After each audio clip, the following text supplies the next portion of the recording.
Olá, gente, mais uma edição do programa Gente que Fala, nessa versão podcast. E agora, lembrando que toda sexta-feira o Cultural, trazendo informações, trazendo ideias, trazendo sugestões.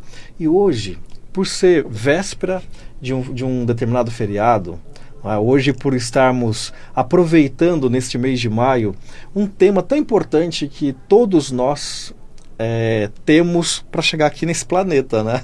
Então nós vamos falar sobre mãe, sobre filha, nós vamos falar sobre como ter uma boa relação. E para isso, eu estou aqui com uma convidada super especial, porque ela tem uma experiência de vida gigante nesta área de contexto emocional, de entender a família desde a gestação. É isso mesmo? Larice Pedrosa, conhecida aqui no seu projeto, seu trabalho. Larice, seja bem-vindo ao programa Gente que Fala, no nosso formato podcast. Muito obrigada, é uma honra estar aqui, especialmente falando de um tema que alegra o meu coração, que é sobre como chegar na vida. Opa, olha aí, gente. E lembrando que nós estamos nas nossas redes sociais aqui do programa Gente que Fala, do podcast do Gente que Fala. Nós estamos também aqui na TV aberta e na AltV. Ou seja, dá para vocês assistirem a gente, ver a história que a Lari vai contar pra gente hoje em vários lugares. Então, nos sigam, ative o sininho, entre nas nossas redes, que todos os novos vídeos vão estar disponíveis para vocês. Inclusive, a gente vai ver daqui a pouquinho. Já fala qual é a sua rede social, Lari, para que o pessoal possa já te seguir, te acompanhar. No Instagram, Lari Pedrosa, mas pode colocar @LaricePedrosa32. Opa. No Facebook, Lari Pedrosa. Se jogar também na busca, Larice Pedrosa ou Lari Pedrosa, você vai encontrar. Até porque hoje, gente, ela vai mostrar pra gente um projeto que está incrível, está lindo, está cativando cada vez mais pessoas para se reconectar. Eu acredito, vendo um pouquinho do seu material, acho que a palavra reconexão é interessante para esse teu trabalho, sim, né? Sim, podemos usar também. Exatamente porque é como se nós estivéssemos fortalecendo a nossa conexão com a vida. A reconexão é um fortalecimento. Sim, sempre. É voltar para um caminho, né? Isso, voltar para o caminho, dar uma nova oportunidade, trazer uma nova força e gerar, assim, talvez a maior experiência que uma mulher pode ter, um homem pode ter, através dessa mudança pessoal. Terapeuta, professora, palestrante e escritora agora também. Sim. Antes da gente entrar nesse teu material, no seu trabalho, que está muito bonito, eu queria saber de você, né?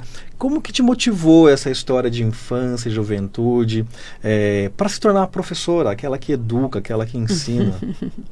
Eu costumo dizer, Ricardo, que eu nasci uma criança já sentindo o ser professora como uma missão, uma função. Então, a minha primeira professora, para mim, foi uma das mulheres mais importantes. Eu não esqueço o nome dela, nem o primeiro dia de aula. Pode falar o nome dela? Patrícia. Patrícia, olha aí, Patrícia. E eu não sei nem onde ela está. Quem sabe você está nos assistindo aí, você transformou a vida. Olha, você está aqui com a gente hoje, que bacana, que legal. Então, essa mestra te deu toda uma ideia, um caminhar, para você, inclusive, não só se tornar formada, mas também é mestra em educação. Sim. Aí não só a Patrícia, mas várias outras mestras e mestres. Claro, e os meus atuais mestres claro. representam para mim, eu posso dizer que os pais do conhecimento para o meu coração. Por isso eu coloco num lugar tão grandioso como o meu próprio pai e mãe, que me deram a vida. Então, imagina que o conhecimento, para mim, ele tem o mesmo fluido da vida, né? O mesmo movimento de desenvolvimento, de crescimento. A primeira socialização que um indivíduo tem, né? Que um bebê tem, é a família, né? Exatamente. A família é o primeiro lugar que a gente recebe, o primeiro grupo que a gente recebe na vida. Sim. A mãe é a primeira, né? É o primeiro lugar. Primeiro contato, a primeira morada, primeiro caminho, primeiro portal. Exatamente. Mas a família é o primeiro grupo que a gente recebe da vida. Poxa, que bacana. Ainda sobre professora, Lari, hoje você deve acompanhar a educação em relação à forma regular, um pouco distante, mas deve estar por dentro das informações. Como você considera que a educação está hoje em dia?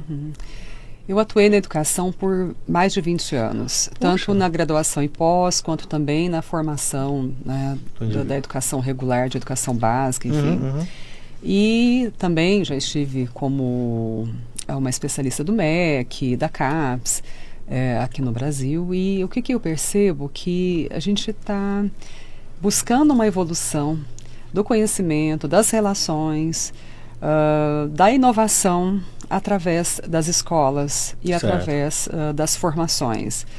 Eu sou uma educadora, posso dizer assim, né, que olha muito ainda para o que nós precisamos fazer no Brasil.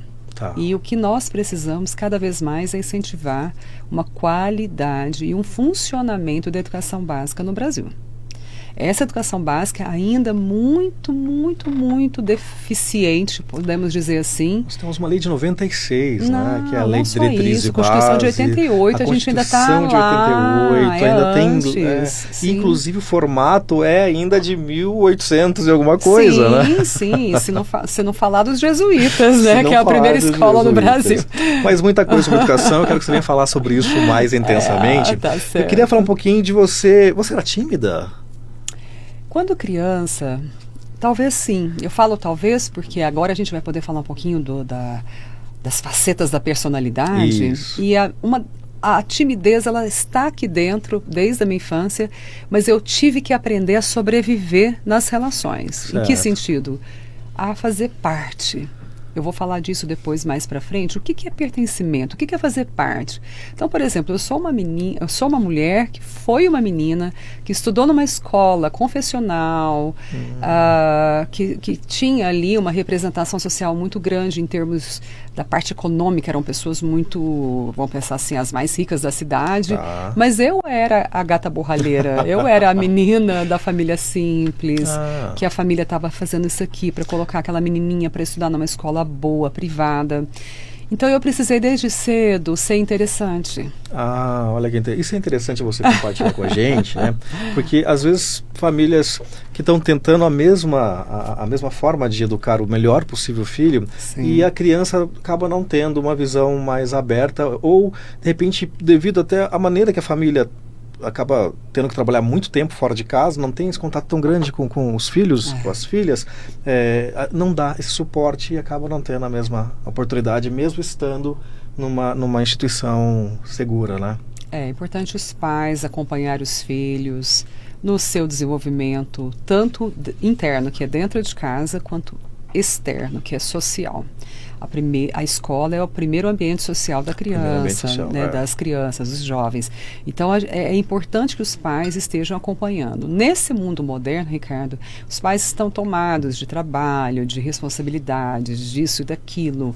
E todo mundo se sente muito cansado todos os dias, não é isso? Muito. Mas a missão pai e mãe, ela realmente é algo que não tem volta.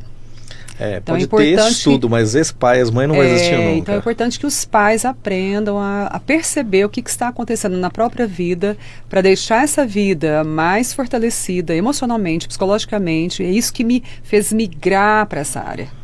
Entende? Isso, que a gente vai chegar ali, né?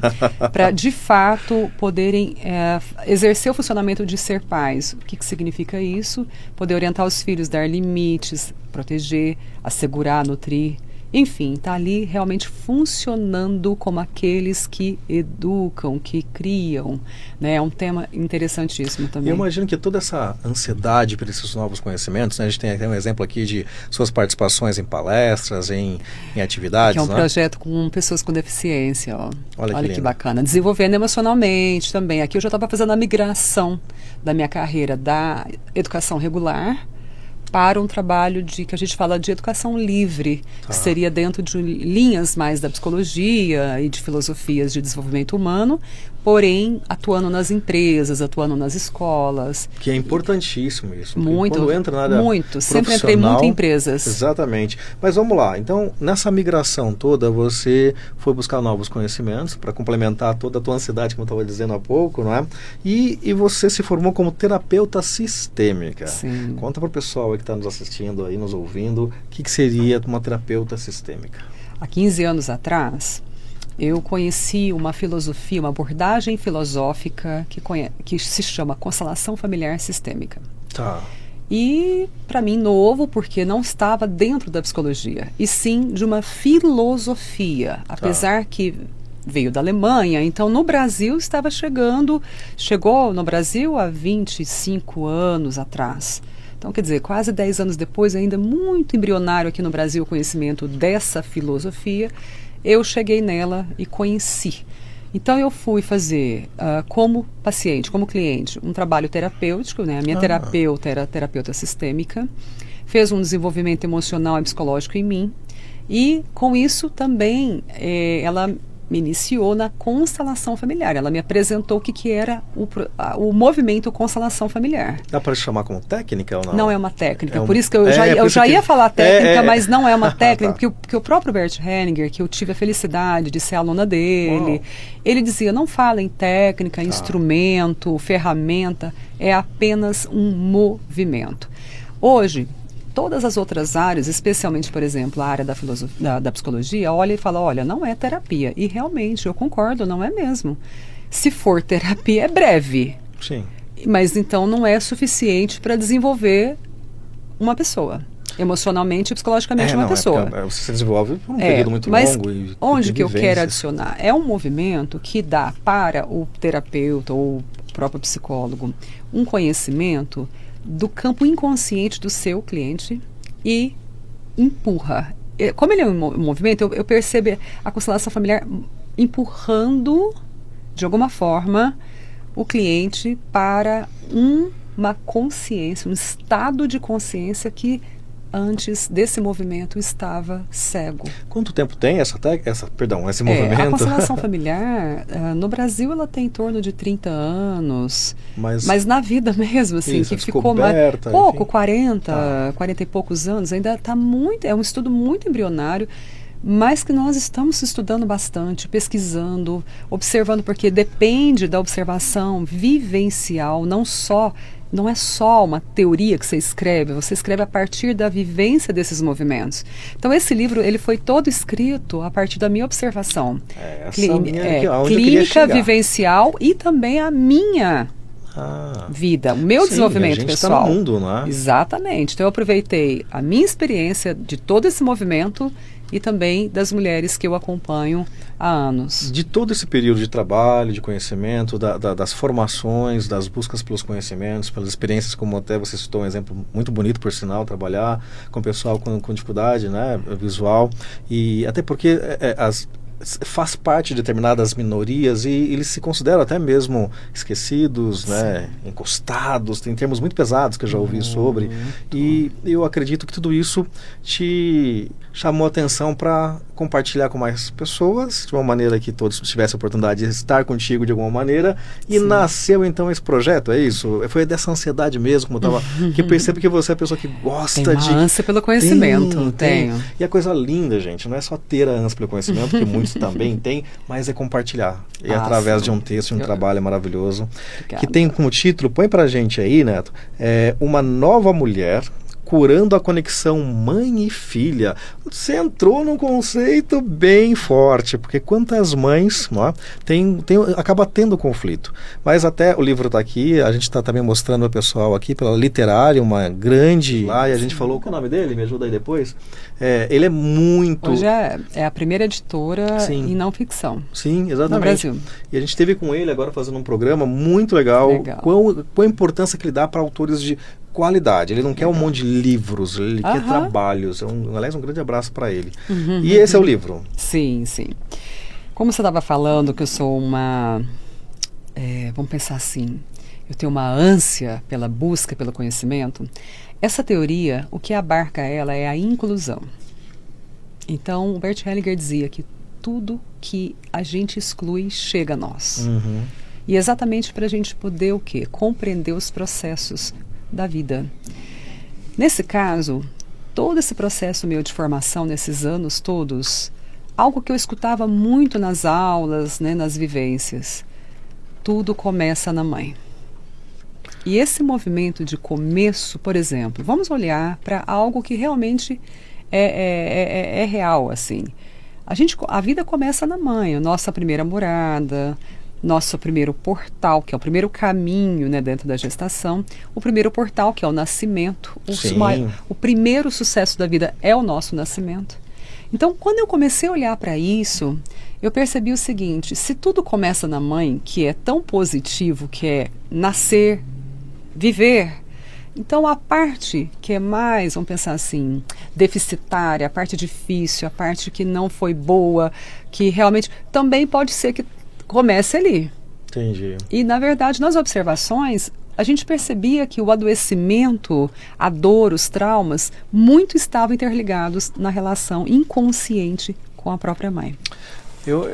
Isso vai crescendo muito internamente quando não se é trabalhado, e eu vejo como aquele desenho antigo, pessoal, que você lembra aquele desenho que o molequinho chutava uma bola de neve desse tamanho, quando ela caía lá embaixo ela era desse tamanho, não é? Então eu acredito que emocionalmente as coisas vão se criando camadas, e deve chegar um determinado momento em que se fortificou tanto num bloqueio que aquilo torna-se comum, né? Não deveria ser comum.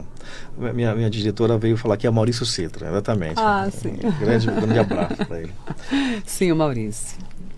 Então é isso, né? Vai criando essas camadas, e isso chega a ser, como a gente vê aí pela caminhada toda, não se falar mais, né? Não se ter mais contato. Na verdade, vamos falar da mulher. A mulher, ela está lá numa fase dela, adulta, cheia de complicações, se sentindo bloqueada, ou seja, ela mesma não sente capacidade de conseguir algumas coisas na vida dela, seja com a saúde dela, seja nas relações, por exemplo, ter uma relação de casal que ela se sinta bem, seja na maternidade, seja no trabalho, na vida financeira, seja ela com ela começa a se ver tão imbricada em situações que ela está desconfortável, e essa expressão, a vida é assim mesmo, eu convido e provoco dizendo, não, a vida não é assim mesmo.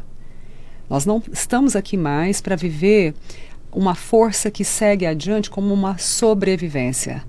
Talvez os nossos avós, bisavós, trisavós viveram disso, de campos de sobrevivência. Sim. Sabe, aquela coisa do vamos trabalhar, paga a conta, alimenta, tem 10, 15 filhos, educa, não educa, cria. Não é uma falta de amor, né? Mas é uma falta de demonstração, seria isso? Na verdade, devido à falta de tempo. Na verdade, a gente vem de uma história, uma herança cultural, familiar, que ser pai, ser mãe, era dar a condição de viver. Nós não tínhamos um desenvolvimento, por exemplo, emocional, para fomentar, para alimentar bem-estar, harmonia, coragem, segurança, proatividade, uma série de potencializações, porque nem eles tinham isso na vida deles. Nós somos mulheres, netas, filhas de mulheres que não puderam escolher. Eu até digo que as pessoas não conseguem dar aquilo que elas não receberam. Exatamente. E aí vou aproveitar então esse trecho que a gente fala, né? A mãe dá aos filhos aquilo que ela é. O pai dá aos filhos aquilo que ele é. O que eles são? Eles são a história, a herança familiar deles, a cultura deles, a formação infantil, jovial deles. Eles são a história, eles são a realidade deles. Em muitos casos, a filha nasceu, cresceu, teve tratamento daquela forma na vida toda, e quando ela tem filho, ela acaba refletindo o que ela aprendeu, não é isso? Não é passado disso. Em todos os casos. Tá. E aí as pessoas vão falar, não é verdade. Porque eu não faço igual a minha mãe, eu não faço como meu pai. Isso aí as pessoas vão falar, ela tá mentindo, né? Eu vou provocar. Eu adoro ser uma boa provocadora, viu, gente? Então, sou uma boa provocadora. Por quê? Olha só, vamos parar para pensar. De fato, muitas vezes, uma mulher, ela é uma filha ferida de uma mãe ou de um pai ou dos dois que foram extremamente agressores. Vamos pensar assim, controladores, manipuladores, aqueles pais rígidos que nunca falaram de carinho, de afeto, de amor. E ela não, imagina, hoje eu sou amorosa, minhas filhas, meus filhos, mas eu vou trabalhar pelo inconsciente. Pelo seguinte, geralmente essa filha ferida, que é essa mulher que é diferente dos pais ou da mãe, ela é amorosa com as filhas, com os filhos, mas muitas vezes tem um pedido de, por favor, me dê o que os meus pais não me deram. Ela oferece, me ame como meus pais nunca me amaram. Gostaria, isso? Sejam carinhosos comigo como meus pais nunca foram, porque faltou na minha raiz. Isso. E agora eu faço diferente da minha mãe e do meu pai, mas eu não sinto diferente. Porque essa mulher, ela é brutal com ela. Ela é super perfeccionista, ela se cobra, ela se exige, quando não esse homem. Olha. Os homens também vivem isso. É uma pergunta que eu estava até mais para frente para a gente fazer e eu vou deixar ela no ar aqui para a gente responder daqui a pouquinho. Se há muita diferença na relação filha-mãe, filho-mãe. Mas daqui a pouquinho a gente fala sobre isso. Vamos falar. Eu quero entender um pouquinho mais do teu livro. O pessoal que vai pegar o teu livro, aliás, muito lindo, parabéns. Deixa eu ver se consigo mostrar aqui. Né? A gente consegue mostrar na câmera dela? Está aqui. Que daí ele aproxima e mostra direitinho, sim, apesar de ter mostrado lá. Esse livro... Quanto tempo demorou para escrevê-lo? Eu não percebi que eu estava escrevendo esse livro, tá? Ele nunca foi uma intenção. Mas quando eu percebi, porque já tinham colegas de área dizendo, você escreveu um livro, porque eu estava fazendo um blog, era um blog. Então, em 2020, todos os dias eu lançava um texto. Nessa área, porque eu tenho um projeto que chama Um Caminho que Leva à Cura da Mulher, Mães e Filhas. Então, todo dia eu lançava um texto, fazia lives, lançava texto, isso na pandemia.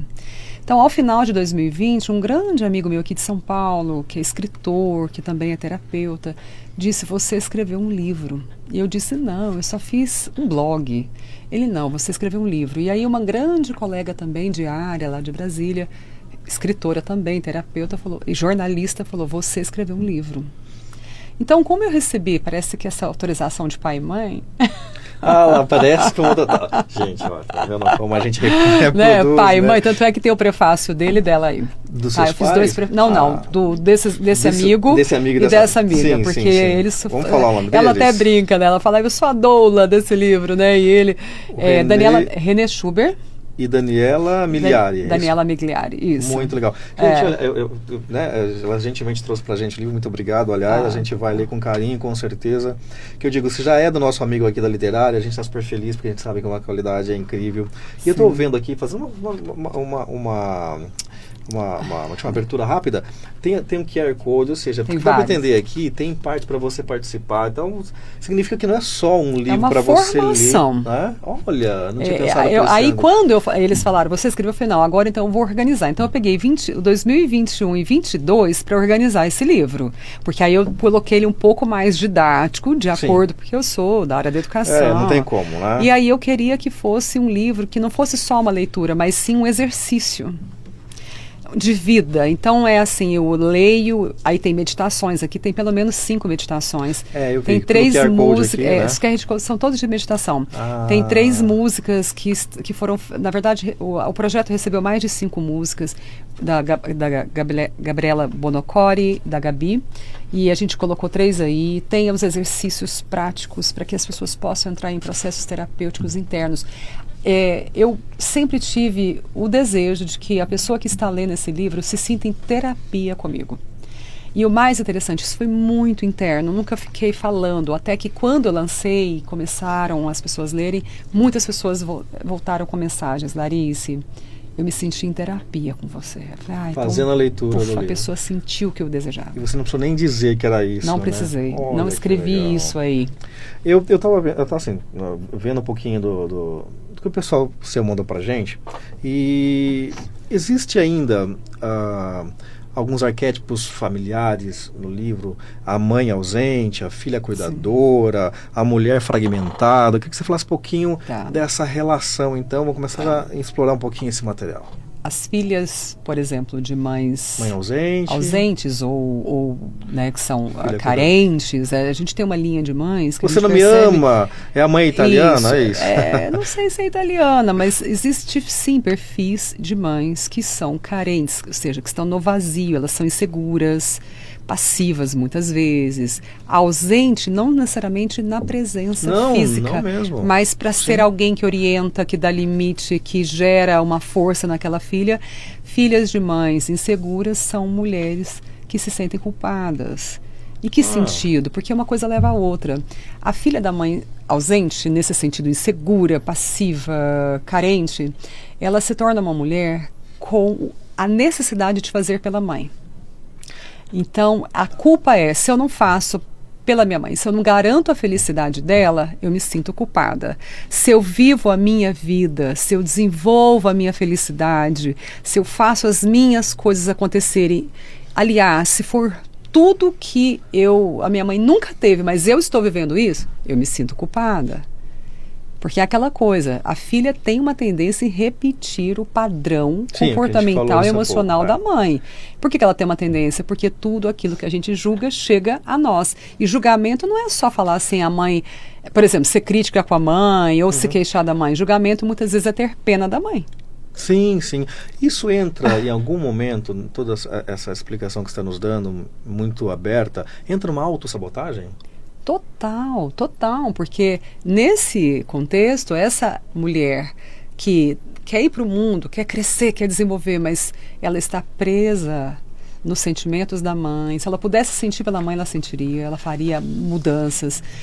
Presa muitas vezes nas necessidades financeiras da mãe, presas nas necessidades relacionais da mãe. Às vezes ela está dentro do casamento da mãe com o próprio pai ou com o outro, né, homem.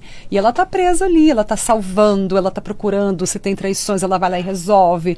Ou ela fala, não, fica com esse homem. Aí a mãe fala, mas eu não tenho como sair daqui, mas você e lá. Quer dizer, essa filha está no lugar de mãe da mãe. Mãe da mãe, Muitas vezes a filha da mãe segura é mãe da mãe. Tá? O título do livro, aliás, o direcional do livro, pelo que a gente até conversou um pouquinho antes, é mais para a filha em relação à mãe, é isso? É porque assim, se hoje uma mãe me procura e fala, eu estou tendo muito problema na minha maternidade, no funcionamento da minha maternidade, eu estou com um problema com a minha filha ou com o meu filho, para eu tratá-la, desenvolvê-la emocionalmente, psicologicamente, eu preciso lá na função filha dela. Tá. Então vamos lembrar, ser filha é o primeiro lugar da vida. Sim. Como é que ela olha para os pais? Como é que ela se relaciona com os pais? Se ela tem, por exemplo, essa ânsia de fazer pela mãe ou até mesmo pelo pai, ela está presa. Ela não faz por ela. Ela não está livre para fazer por ela. Ela não é uma mulher que pode, de fato, ter um bom relacionamento de casal para poder ir embora, até mesmo do Brasil, porque vai acompanhar o marido ou a esposa, enfim, e ela se sente culpada por estar longe da família, longe daquela mãe que precisa dela ou daquele pai que precisa dela. Eu ia fazer uma pergunta para você. Quem mais te procura, uma mãe ou uma filha? Mas toda filha, aliás, toda mãe foi uma filha, né? Então, acho que essa pergunta não vai ser nem toda mulher é né? filha. Toda mulher é filha, exatamente. E eu falo que esse livro não é para quem é mãe. É para quem é filha. É para quem é mulher. Ah, perfeito. Porque toda mulher é filha. Perfeito. Agora, toda mulher é materna, não necessariamente tem filhos, mas é materna. Então, nós vamos poder chegar nesse campo de mãe.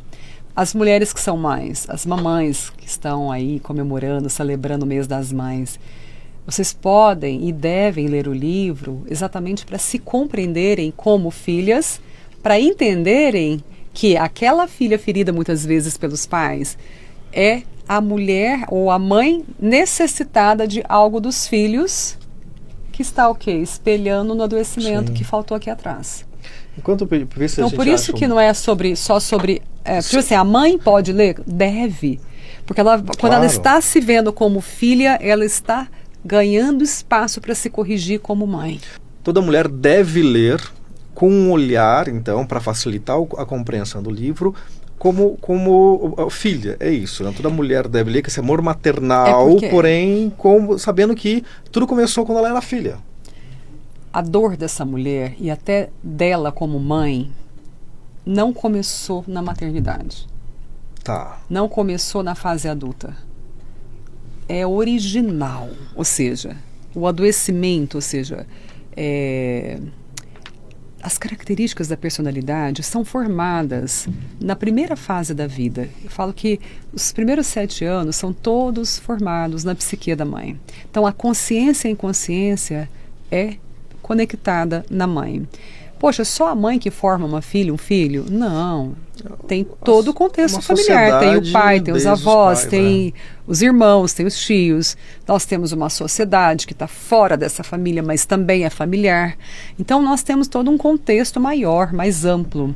Mas a primeira relação, ou seja, o primeiro vínculo original, pai e mãe, especialmente mãe, porque é a mãe que gera a vida, ali tem algo que, se não mexer, é a forma de olhar para ela, é a forma de se relacionar com ela, é a forma de receber dela, que a gente fala tomar.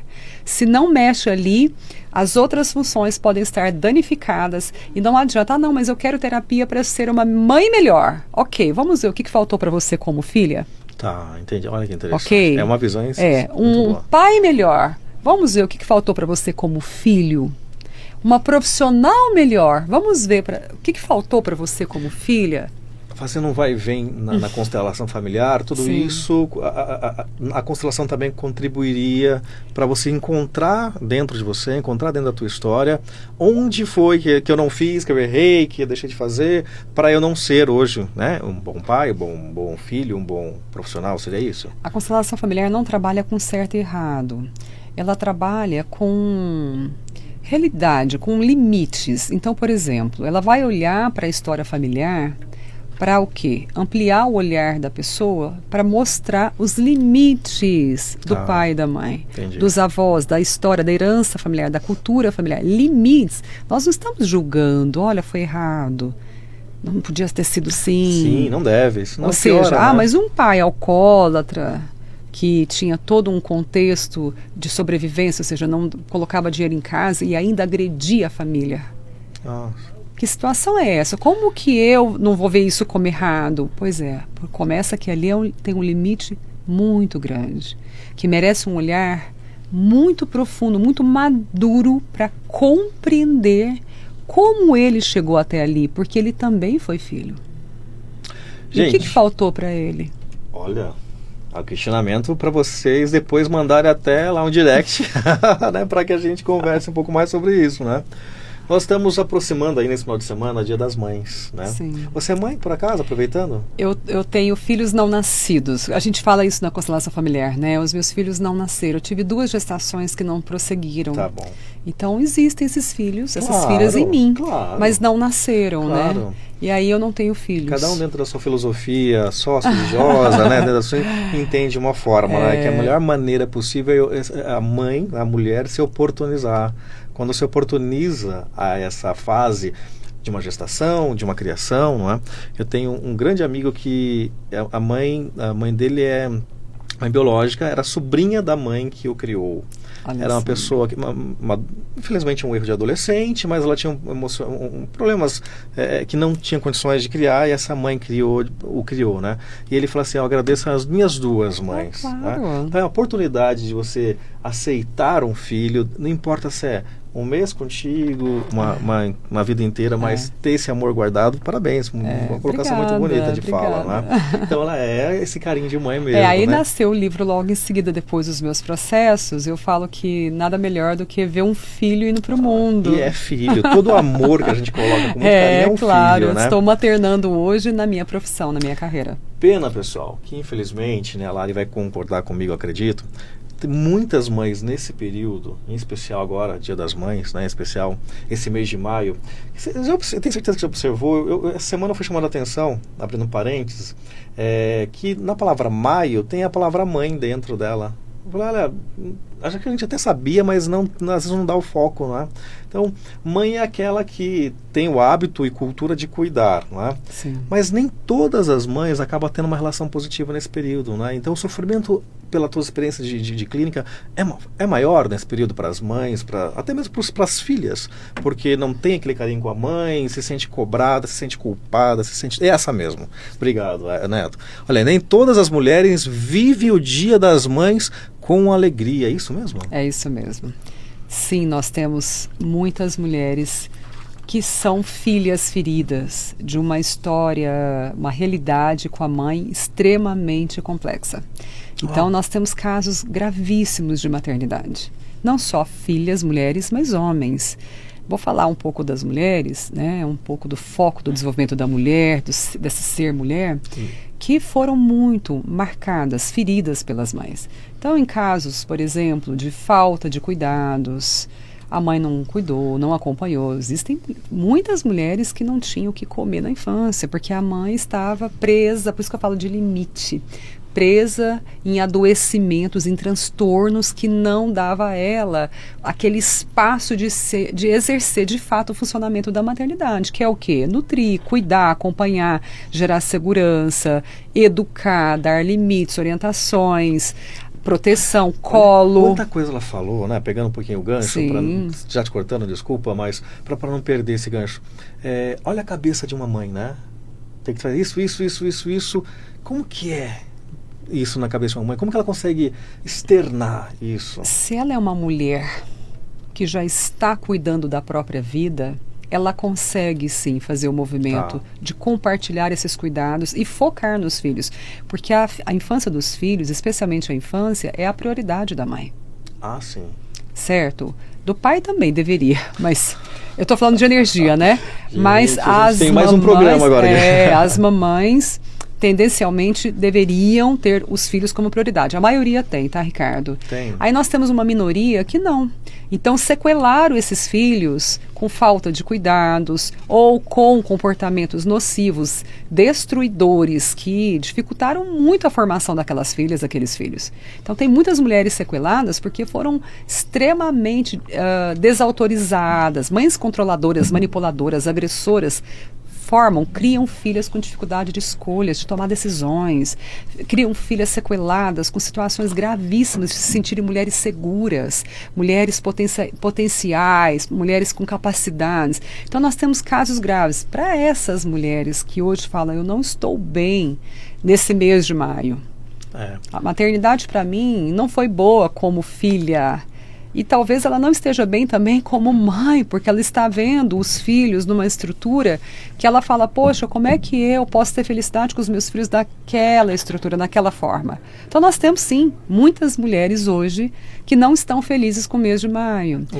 O mês interfere muito então, mesmo por conta da pressão cultural, por conta da pressão. O tema convida a pessoa a sentir a dor dela. Perfeito. E aí você vai dizer, você tem alguma orientação para essas mulheres? Eu tenho, gostaria muito de falar. Claro, vamos olhar o pessoal de casa aí, pode falar com o pessoal de casa. A minha orientação é o seguinte, eu sei que você está com muita dor e muitas vezes você traz muitas queixas sobre a sua mãe, muitas críticas, com razão, porque ela te feriu muito na sua infância, na sua juventude e até hoje. Mas tem um porém. Eu quero te convidar a olhar para a sua dor como um primeiro passo da sua busca de cura. Porque se você não olha para a sua dor, você vai estar, vamos dizer, deixando de cuidar de você, porque você vai estar presa nessa dor, sendo quase que um cão de guarda dessa dor. Imagino. E sendo queixosa, crítica, porque você não quer, não vai amar essa mãe. Só que, para pensar. Você vai ter que enfrentar essa dor e é difícil, mas mais difícil é se você atravessar uma vida inteira com ela. Então, por isso que eu te convido, faça algo por você, olha para essa dor, busca um profissional que possa te ajudar, que possa te ensinar a sair desse trauma, a crescer com ele. Como que sai do trauma? Crescendo com ele, compreendendo ele. E a partir disso é que você pode se tornar uma nova mulher, porque você pode criar uma mãe interna, uma mãe de si. Uau. E aí sim, você consegue cuidar muito bem de você. E quando você cuida muito bem de você, você ama a sua mãe e o seu pai de forma indireta, inconsciente, e gera força para a sua vida. Você agradece a vida pela história que você teve. E para começar a ter essa beleza da vida, olha aqui, um material super agradável, né? Que eu falei, eu comecei a folhear e é instigante mesmo, porque você não é um livro, né? Para começar, eu gostei muito da observação que você fez inicialmente, né? Que é uma formação, da observação que você fez com uma formação, e você tem interatividade com ele. Você pode colocar as suas expressões aqui também, né, nas questões aqui que eu vi. E, então tá aqui, gente, um material super legal. Quando você lançou, Lari? Eu lancei dia 31 de julho de 2023. Tem 1 ano e meio, né? Tá 1 ano e meio, 23 de julho de 24. Vai dar quase 1 ano e meio agora em julho. Perdão. Não, vai dar 2 anos. 2 anos. 2 anos. Então tem 1 ano e meio, vai dar 2 anos. Quase completando o segundo aniversário. Exatamente, que legal. É porque eu parei lá no 1 ano e meio. E eu queria que o Neto colocasse aqui pra gente daqui a pouquinho, mais uma imagem. Antes disso, eu queria falar para você e o pessoal de casa que nós temos um portal chamado Orbis News. É um portal de notícias. É um portal que está há mais de 2 anos no ar, em que mais de 200 notáveis escreve semanalmente, quinzenalmente, de acordo com a agenda, trazendo informações com qualidade, com responsabilidade e, acima de tudo, com verdade. A gente não abre mão dessa, né? Você quer participar, você quer escrever? A gente vai fazer sim uma avaliação, tudo, porque o que a gente não abre mão é trazer a notícia. Por exemplo, recente agora, nós estamos no conclave, né, que a gente está buscando, que o mundo todo está olhando. Então, alguns autores, alguns notáveis, estão escrevendo, são artigos, tá? Então são artigos. Inclusive, deixa um convite ao vivo aqui para você, né? Quem sabe a gente fala com a nossa produção de vocês vai depois. Ser uma honra. Então lá, gente, quer também acessar, quer conhecer um pouco do portal Orbis News, entra lá www.orbisnews.com.br e busque. Nós temos a área de política, social, saúde, educação. A gente tem agora está tendo bastante questão de bolha imobiliária, então tem a articulista também falando, dando dicas nos artigos de como você escolher algo que te beneficie, não perder dinheiro, enfim, tá muito gostoso, né? Apesar de ser suspeito a falar, eu gosto muito a gente tem essa mesma visão que você tem, de fazer o melhor possível dentro de uma qualidade, um respeito. Então fica o convite, Ricardo, aí, a gente conversa depois sobre quero ser uma notável. Opa, gente, já temos mais uma notável, com certeza, para que participe então no portal Orbis News. E voltando ao seu livro, Lari, aliás, obrigado por me permitir chamar de Lari, porque eu tô super íntimo, já amigo de infância, né? Sim, com certeza. Anônimos e famosos já noticiaram, né? E duas mídias grandes aí, a Quem e a Veja, publicaram reportagens sobre a cantora Anitta, que leu o teu livro. Sim. Eu queria só que você comentasse um pouquinho desse trabalho. Ela colocou, olha, o livro que transformou a relação de Anitta com sua mãe. Olha que legal. Então, não especificamente só pela Anitta, tenho certeza que muita gente também já te mandou mensagens. O que é isso para você, essa resposta? Pode colocar outra imagem também, por favor, né? Porque da outra revista. Tem no seu Instagram também, tem né? Tem na Veja, tem na Isto É, nós temos na Quem. A Isto É também. Acho que a Isto É também, Isto É né? também. Nós estamos com a produção dela tudo aqui, viu, gente? E, então, como que foi isso da cantora Anitta, eu imagino, mas e das demais, dos mais directs, leitores, ou enfim, né? Tem mais também nomes assim nesse sentido que vieram falar com você? Olha... encontramos. Esse é uma outra matéria que eu quero saber daqui a pouquinho. A gente falar sobre a Xuxa já também. Mas, foram várias leitoras, né? Interessante que eu ainda não recebi leitores, só depois que a Anitta falou do livro, é que homens me procuraram, dizendo que querem ler o livro. Eu estou aguardando os feedbacks, né? Claro. Mas quando a Anitta me procurou para falar do livro, para me agradecer, ela foi tão gentil, tão amorosa, tão cuidadosa, porque ela mostrou que realmente ela não só leu o livro, ela internalizou ele muito mesmo. E aí nós estreitamos a nossa conversa e mandei alguns livros. Ela falou assim, Larice, eu já comprei mais de 10 livros. Eu ia lendo e dava para alguém. Deu para a mãe dela, deu para várias amigas, né? Ela realmente pôs uma importância tão linda que na época eu falei assim, ela chama Larissa, né? Mas, ela chama Larissa. Eu falei, eu não sabia que chamava Larissa na época. Eu falei, Anitta, só de você ter lido esse livro dessa forma, já mudou a história dele. Mas a gente estreitou esses laços e eu mandei uns livros para ela e ela fez um presentão para o livro. Ela fez 10 minutos de vídeo falando do livro. Poxa vida. E mostrando detalhes do livro. Poxa, que bacana. E não só do livro, como o que ele representa na vida dela. Ela me deu uma audiência que, assim, Ricardo, minha vida, da noite para o dia, ela mudou completamente. Tenho certeza. Só estou aqui provavelmente por isso também. Claro, pelo meu mérito, mas precisou de um engajamento desse. Sim, é natural. Né? Hoje a internet é o que nos ajuda e que nos orienta, e ela me deu de presente tudo isso, sabe? E aí, realmente, o livro... Aí mais pessoas me procuraram, porque aí já tinha muita gente atrás de mim, só que mais pessoas me procuraram e eu recebi um maior presente, que foi o best-seller. Porque em 3 semanas, 4 semanas depois do anúncio dela, o livro estourou e aí em 4, semanas se tornou best-seller. Então a gente ganha esse selo com muito carinho, com muito cuidado. É como se eu sentisse que esse livro merecia esse selo. Sim, merece. Entende? Só pela qualidade de conteúdo que você está contando pra gente. Exatamente. E ela pôde... aí, por exemplo, ontem eu estava com a Kátia Fonseca, que é uma apresentadora muito conhecida. Sim, a Kátia. Que deu todo um carinho especial pro livro também, que vai agora se jogar no livro. Então, pessoas que são conhecidas estão chegando. Que bacana. Eu estive no aniversário da Larissa, no Rio de Janeiro. a Angélica estava lá, então eu vi a Larissa falando assim, Angélica, a Lari do livro, do Nova Mulher. Ela já tinha comentado. Já tinha comentado, e ela deu, a Anitta deu para algumas famosas também, mas eu vou esperar as famosas se pronunciarem. Claro, justíssimo. E isso é muito bacana. Agora, pode colocar, Neto, por favor, da Xuxa, que criou-se uma polêmica um pouquinho sobre isso, né, em cima dessa frase da Xuxa, dessa situação, e eu queria ter opinião sobre, aproveitando todo o conhecimento. A especialista diz se Xuxa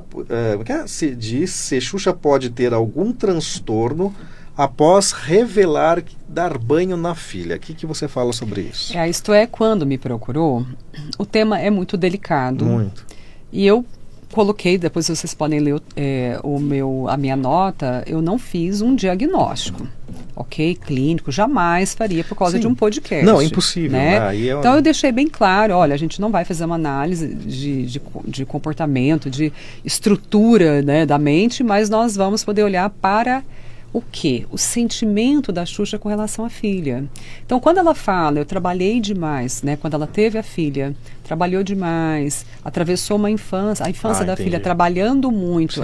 Ela, como mãe, sente falta de ter vivido mais com a filha, de ter vivido processos, momentos maiores com a filha. Pelo que eu entendi, a Xuxa sempre esteve muito presente no desenvolvimento emocional, psicológico da Sasha, sempre esteve muito presente. Mas eu tenho comigo, conhecendo o que é ser mãe, que trabalha muito, ela sentia muito desejo de estar mais com a filha. E ela estava no ápice da carreira dela, né?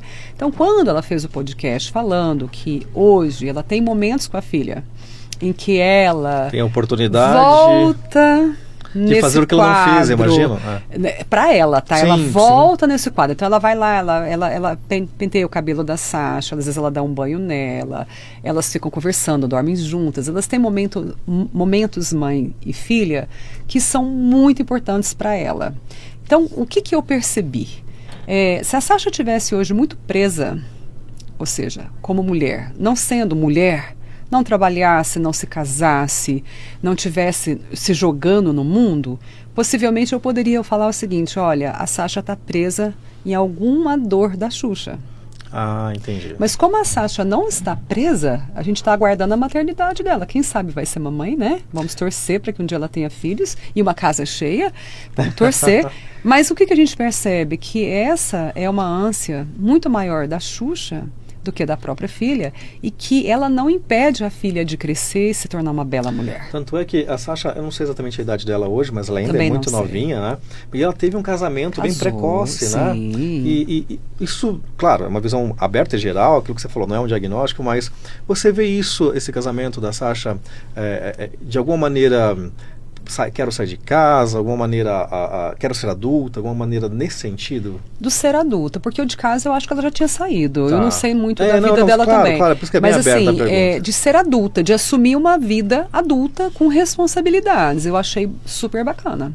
Sinceramente, ela é jovem, ela é linda, ela poderia ter o mundo aos pés dela. E o que ela é? Uma mulher comum. Isso, ela sendo nem faz esposa, questão mesmo de estar em mídias, em tudo. Não, sendo esposa, pode ser que daqui a alguns anos ela se torne mãe. Eu fico torcendo para mulheres que têm estrutura serem mamães. Então, por favor, mulheres com estrutura tenham filhos, porque vocês têm como educá-los melhor, acompanhá-los melhor. Então, é isso, sabe? Então, a única análise que eu fiz sobre esse processo é que se existe algo que faltou lá atrás, não tem como a mãe recuperar isso.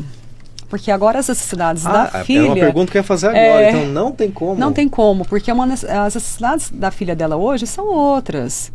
Né? Não é a mesma de quando ela era uma criança. E como tratar nela isso? Então, aí é onde eu quero chegar. Aí é uma questão da mãe. A mãe... Existe um ditado, né? Mãe é padecer no paraíso. Então, esse é o padecimento dela. Se você falar assim, Larice... Para você, a Xuxa tinha que ter parado de trabalhar e de estar naquele alcance da carreira dela pela filha? Eu não acho, porque ela levava a filha com ela dentro dela. Entendi. Então, se ela conhece dentro dela que ela foi uma potência, e porque a Sasha, ela se espelha também no sucesso da mãe, e não só na carreira, mas no ser mulher.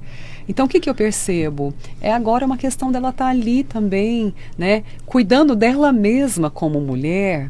E se tiver algo, ela pode procurar isso com alguma profissional, se já é que não tem, né? Imagino. Que leve ela a olhar para isso e resolver rapidamente dentro dela. O seu olhar em relação à Xuxa foi bem claro e objetivo, mas eu quero colocar uma pergunta quando não há esse olhar. Ela está apenas tentando ter um tempinho que ela não teve, resumidamente falando, né, sem atrapalhar a vida da filha. Mas aquela mãe que infantiliza a filha... Essa é nociva. E aí? Essa é muito nociva. Por isso que eu estou falando, eu quis deixar claro que a Xuxa não infantiliza a filha, porque a filha está indo para o mundo. Não conheço os processos, naturalmente, mas pelo que eu estou vendo, entendo que ela está no mundo, vivendo a própria vida. A mãe que infantiliza a filha, ela aprisiona a filha de crescer. Ela impede. Então, ela está ali, ó. Quem é a mãe que infantiliza a filha? Geralmente trata a filha como uma menina. Ela é protetora, ela é muito cuidadosa, ela é amorosa, ela é extremamente interessante.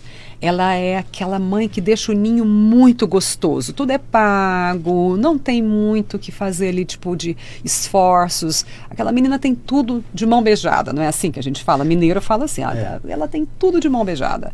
E aí, o que acontece? Ela não tem força para abrir as próprias asas e voar.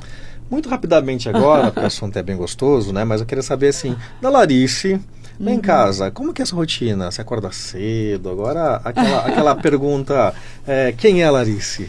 Tirando toda a profissional, profissional aqui pode colocar mais 4 programas para ela aqui que tá puxado. Tá? E a Larice, como que ela é? A Larice é uma mulher comum, casada, bem casada. Eu acordo cedo, eu acordo bem cedo, eu faço academia 3 vezes por semana. Eu faço faculdade nessa altura do campeonato, minha terceira faculdade. De que área? Né? Psicologia. Que delícia. Porque como eu sou formada, eu sou pedagoga, historiadora e mestre em educação e sou formada na área da constelação familiar, durante 15 anos que eu estudo, eu senti necessidade de fazer psicologia também. Jung ou Freud? Então, ainda não sei. É uma pergunta que a gente tinha mais 4 programas. Ainda não sei. Tá? Legal. De verdade, eu ainda preciso beber mais essas fontes. Eu trabalho muito, eu tenho um consultório, graças a Deus, assim. Onde é? O meu consultório, ele é online, porque eu atendo Brasil e fora do Brasil inteiro. E para encontrar a Larice, presencial, é 034 9213 1443. Então a gente coloca Vai embaixo direto. depois, No né? Instagram tem todo o acesso para me encontrar, que entra em pronto. contato com a minha assistente. Mas 034 9213 1443, entre em contato. 34, Uberlândia, Minas. Mas você... Eu estou em Uberlândia. Sim, eu moro em Uberlândia. Então, assim, eu trabalho no Brasil e fora do Brasil.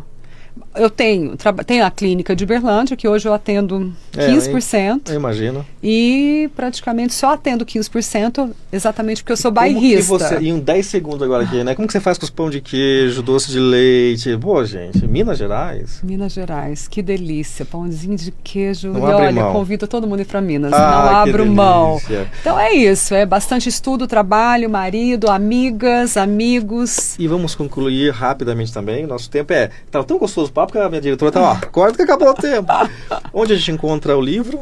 O livro vocês encontram especialmente na Amazon, mas tem nas livrarias de todo o Brasil, especialmente a Livraria Leitura, aqui em São Paulo, na Vila, como é que chama? Livraria da Vila, JK, tem algumas, comigo, e na Literary Books também. Ok. Né? Mas a Amazon resolve tudo. Você resolve tudo. Hoje é muito rápido, né? Muito obrigado. Muito obrigada, Ricardo. Pelas explanações, não foram explicações, né? Foram explanações. A professora delicioso, né? E é bom que a gente coloca com qualidade. Obrigada. Em 10 segundos, a diferença entre filho e filha? Eu deixei para o final? Sim, bastante. E a gente vai falar disso então numa próxima, né? Mas legal, parabéns pelo trabalho, parabéns pelo projeto. Quando quiser, a tua equipe nos conhece bem, a gente está aqui, vai ser muito bom tê-la novamente com a gente. Eu agradeço. E última pergunta, tem novo livro pensando? Então, exatamente, relação mãe e filho e tá o desenvolvimento dos homens. Olha, eu nem sabia, gente, deixei todo esse suspense, olha, ficou legal. A vocês que nos assistiram até agora, obrigado pelo carinho, obrigado pela participação. Mais uma vez, obrigado a Lara, a toda a equipe da Marcinha, da Luana, de todo mundo. E a gente está muito feliz sempre ter notáveis. E agora a nossa próxima notável, lá no portal Orbis News. Então nos sigam nas redes sociais, nós estamos aqui na TV aberta também, na AltV. E claro, todos os dias aí é só ativar o sininho depois de se inscrever no nosso canal do YouTube, que você vai receber tanto esses vídeos quanto outros que já estão prontinhos. Um bom, abençoado Dia das Mães para todos vocês e que mais mães aproveitem esse mês de maio, não é isso? Sim, com certeza. Então tá bom, seu recado final? É de extrema delicadeza olhar para a mãe com gratidão. Lindo, é isso, gente, é isso que eu quero que faça o Dia das Mães de vocês. Obrigado então a todos, um ótimo final de semana, um bom Dia das Mães e até segunda.